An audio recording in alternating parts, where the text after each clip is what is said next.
Good evening, everyone. I am Dr. Pratibha. I look after the rehabilitation part at SANS Foundation. This is post-COVID era, and as we all know that COVID has hit all of us hard. So today I have Dr. Bose, who is senior pulmonologist and the founder at SANS Foundation, and we are about to discuss the pulmonary rehabilitation, which is need of the hour. Over to you, sir. दोस्तों नमस्ते, मैं doctor Bose, आपका दोस्त, आपके lung specialist. मैं आपको कुछ बातें ये कहना चाहता हूँ कि कोविड अभी तक नहीं गया है, फिर से कोविड वापस आ रहा है। तो मैं दर्शकों को ये कहना चाहता हूँ कि इस कोविड का कोई इलाज नहीं है, बट हमें अपनी लंग्स को सुरक्षित रखना बहुत ज़रूरी है। दोस्तों मैं ये बताना चाहूँगा कि जिन लोगों को कोविड काल में कोविड हुआ है, कुछ ऐसे लोग भी हैं जिनके लंग्स के अंदर काफ़ी चेंजेस आए थे, जिसको हम पोस्ट कोविड फाइब्रोसिस कहते हैं, कि लंग्स के अंदर लंग्स की जो कोशिकाएं हैं वो सिकुड़ जाती हैं। और वैसे तो कोविड काल में जिनको लंग फाइब्रोसिस हुआ था वो अक्सर रिवर्ट हो जाते हैं वो कोशिकाएं, बट कई बार क्या होता है कि ये बिगड़ने लग जाता है, धीरे धीरे वो बढ़ने लग जाता है, कई बार वो थम जाता है, फिर आगे जाके बिगड़ने लग जाता है। तो हम लेटली देख रहे हैं कि बहुत सारी पेशेंट्स हमारे पास पोस्ट कोविड प्रॉब्लम्स लेके आ रहे हैं, स्पेशली लंग प्रॉब्लम्स। कई बार क्या होता है कि लंग्स इंप्रूव कर जाते हैं, बट उनकी मानसिक स्थिति ठीक नहीं होती है, तो उनकी जो सांस की रफ्तार भी बढ़ती लग जाती है, जिसको हम कहते हैं hyper ventilation.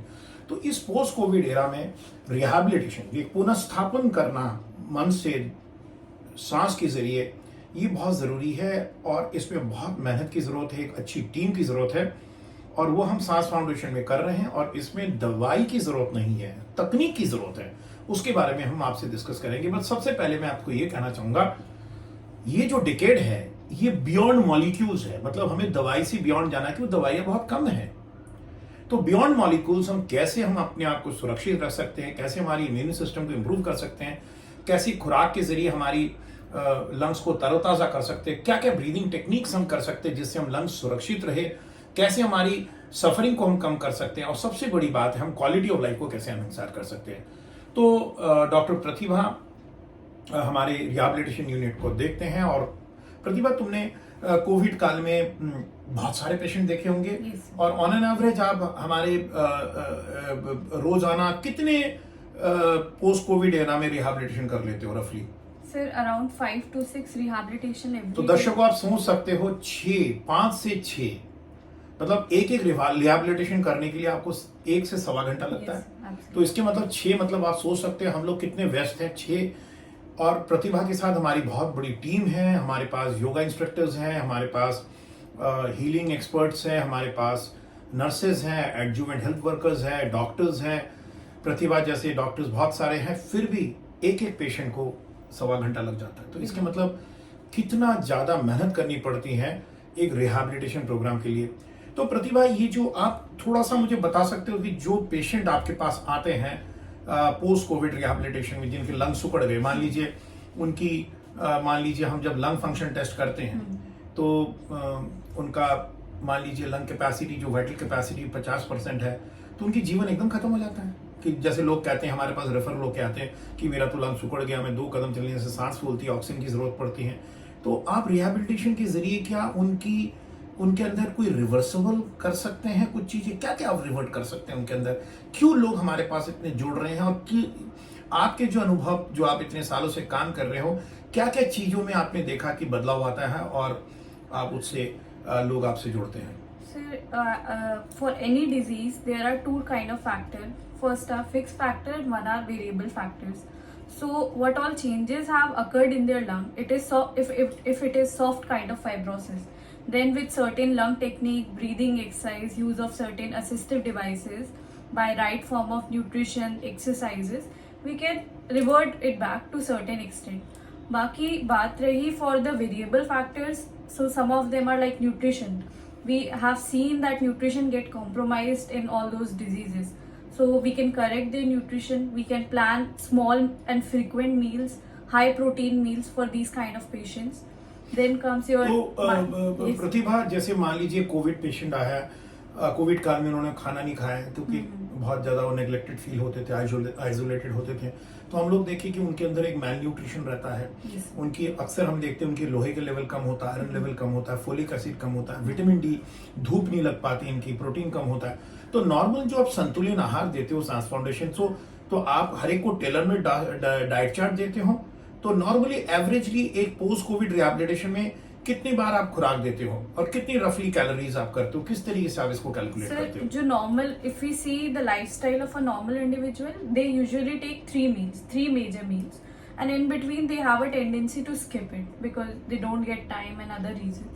So our goal is to plan the meal in such a way that the average individual should get at least 6 to 7 small frequent meals which are high in protein, filling, and at the same time, considering their comorbidities, we keep in mind that they should also not be disbalanced. तो आप ये कहना चाहते हो प्रतिभा कि nutrition एक बहुत important component of rehabilitation Yes, है sir. और उसको लोग नजरअंदाज कर देते हैं।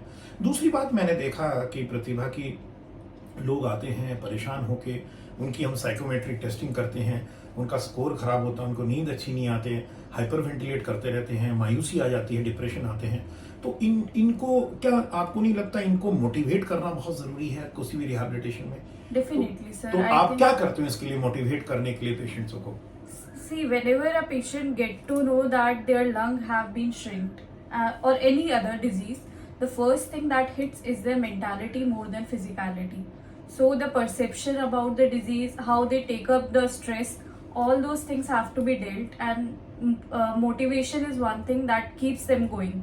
Even like there have been many cases where people have climbed the mountain with just one lung. So this is not something that cannot be done. तो आप इनको मोटिवेट करते हो और कोई स्ट्रक्चर प्रोग्राम भी मेंटल हेल्थ प्रोग्राम उनके लिए रन करते हो? Definitely, sir.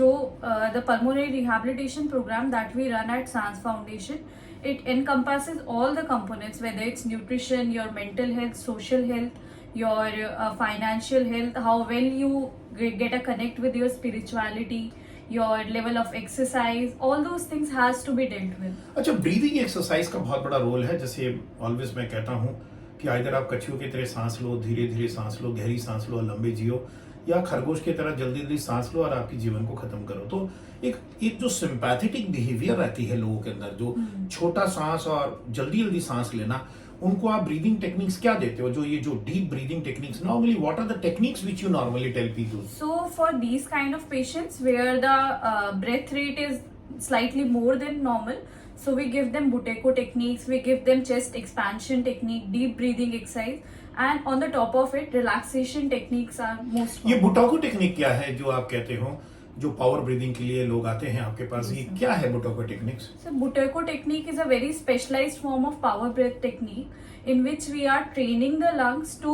reduce their breath rate. For example, if a patient with hyperventilation जो stress में है, ज्यादा बार सांस ले रहा है, वो 40 टाइम ब्रीदिंग कर रहा है in a minute. But if we train them in such a way, so endurance बढ़ाते हो, ब्रेथ होल्डिंग को बढ़ाते हो ताकि वो Energy सांस conserve एनर्जी कर कंजर्व सके। करे और पर ब्रेथ में more breath per breath, More that means breath per उसकी breath, जो definitely. लंग्स की जो कोशिका है पर ब्रेथ में ज्यादा वॉल्यूम ऑफ एयर ले Air ताकि ले वो एनर्जी कंज्यूम कर पाए, द सेम टाइम ऑक्सीजनेशन को इंप्रूव कर पाए। तो ये तो हो ब्रीदिंग। अच्छा, ब्रीदिंग टेक्निक्स के लिए लोगों को आप कुछ गैजेट्स भी देते हो मतलब normally? Yes, sir, definitely. So there are different kind of gadgets linked with the different kind of lung disease. For COPD, the more thing is that they have to exhale more. So there are set of gadgets that helps in exhalation. For What are the few gadgets for exhalation technique? Because क्या होता है कि smoking has been a very rampant problem, और जिनकी chronic ESMA जिसको COPD कहते हैं, उनकी लंग्स की इलास्टिसिटी बिल्कुल खराब हो जाती है। तो लंग इलास्टिसिटी के लिए तो कोई दवाई नहीं है, तो उसके लिए कौन कौन सी ऐसी गैजेट्स देते हो? जैसे हम लोग कहते हैं कि पर्सली बटुआ ब्रीदिंग, चलो ठीक है, हम धीरे धीरे सांस छोड़ने के लिए पर्सली ब्रीदिंग डायफ्रामेटिक टेक्निक्स देते हैं, बट ऐसा कोई गैजेट है जिससे आप इलास्टिक रिकॉइल को इंप्रूव कर सकते हो, लंग्स की जो basically, रबड़ को इंप्रूव? हाँ, तो there are PEEP devices that helps. तो one such which is come by the brand called Acapella, और one is Acapella. बाकी we train the lung muscles. So IMT, inspiratory muscle trainer, coach 2, that helps in expansion and creating more तो आप volumes. लोग different assisted devices से उनको बोलते हैं खरीदने के लिए ताकि वो जब भी आए ये सब चीजें लेके हाँ, आए। बिल्कुल। और क्या आपके जो पेशेंट जो ऑक्सीजन ड्रिवन है उनको आप सिर्फ ये बोलते हो कि बिस्तर में रहे ऑक्सीजन लो, कि उनको लंबी पाइप से ऑक्सीनेशन से मोबिलाइजेशन भी करवाते हो? So mobilization is very important component in any disease, especially in lung disease, heart disease. तो जिनका भी oxygenation is dropping, we ask them to buy a 20 feet long pipe, उसको concentrator से connect करके, and we ask them to do their routine activity, especially start by walking for 6 minutes, 5 times, 10 times in a day, and gradually increase it. तो दर्शकों, आप देखते हो pulmonary rehabilitation ये बहुत ही कॉम्प्रिहेंसिव प्रोग्राम है। इसमें mental health, social health, intellectual health, financial है, न्यूट्रिशन हेल्थ, स्पिरिचुअल हेल्थ, हर एक चीज को टच किया जाता है। वेलनेस क्वेश्चनियर दिया जाता है, इनकी न्यूट्रिशन हेल्थ को इंप्रूव किया जाता है, मोबिलाइज मोटिवेशन किया जाता है, ब्रीदिंग एक्सरसाइज और बहुत सारी चीजें गैजेट के जरिए उनकी बैलेंसिंग होगी। इसलिए बहुत सारी चीजों को हम इंप्रूव करते हैं और ये एक बहुत पर्सनलाइज्ड प्रोग्राम है, ये बहुत पर्सनलाइज्ड टेलर मेड प्रोग्राम है। इसमें लोगों को, और जितना मैं देखता हूं आप लोग इतना रिहैबिलिटेशन प्रोग्राम रन करते हैं, usually the feedbacks of patient have been benefited, उनकी क्वालिटी ऑफ लाइफ, क्योंकि आप लंग को कई बार इंप्रूव नहीं करते पर उनकी जो एंडोरेंस को इंप्रूव कर देते हो, उनकी जो ability to breathe better improve कर देते हो और उनकी जो वेलनेस इंप्रूव कर देते हो। तो pulmonary rehabilitation is the need hour और इससे हम काफी डिजीज को, वेरिएबल फैक्टर्स को रिवर्ट कर सकते हैं। तो हम इसको कहते हैं रिवर्सल ऑफ क्रॉनिक डिजीज। तो प्रतिभा, बहुत अच्छा लगा। तो दोस्तों, ऐसी छोटे छोटे रिहैबिलिटेशन के सीरीज के पॉडकास्ट के जरिए आपसे जुड़ेंगे। ये सांस रिहैब सीरीज हम शुरू कर रहे हैं, जिससे हम छोटी छोटी बातें हम कहेंगे। अगले सेशन में हम आपको ब्रीदिंग टेक्निक के बारे में डिटेल तरीके से बताएंगे। आप जुड़े रहिए, हमारे साथ कनेक्टेड रहिए। कोई ऐसी बात है, हमारे जो कमेंट बॉक्स में अपना कमेंट डालिए और हमारे लिंक के जरिए जुड़े रहिए। अपना ख्याल रखिए। और प्रतिभा, आप दर्शकों को कुछ कहना चाहोगे? मैं बस यही शुभकामना करती हूँ कि आप सब ठीक रहे, सुरक्षित रहे, क्योंकि अभी कोविड भी काफी फैल रहा है। बाकी किसी भी तरह की मदद अगर आप चाहते हैं हमारे जरिए या कुछ इन्फॉर्मेशन चाहते हैं, वो आप हमेशा कमेंट बॉक्स में मेंशन कर सकते हैं। We'll always get back to you. Thank you. नमस्ते, अपना ख्याल रखिए।